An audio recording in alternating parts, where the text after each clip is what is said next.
এই যে বাসি ভাত আছে, তাই ভাবছি কি করব। একটু ভেজে নিচ্ছি ভাতটাকে। এই যে আগে পেঁয়াজ দিচ্ছি,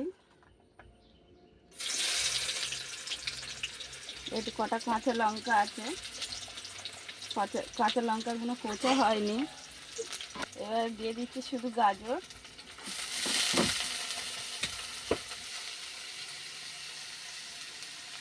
এই যে একটু লবণ দিলাম। আর এই যে আমার হাতে আন্ডা কা ফান্ডা, ডিমটা আমি এমনি ডাইরেক্ট দিয়ে দেবো। ভাতটা দিয়ে দিলাম।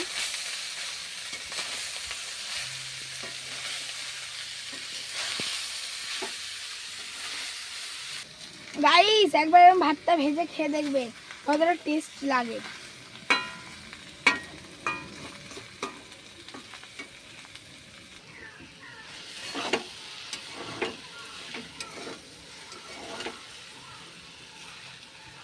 এই দেখো বৃষ্টির চচ্চড়ি বুড়ি রান্না করছে।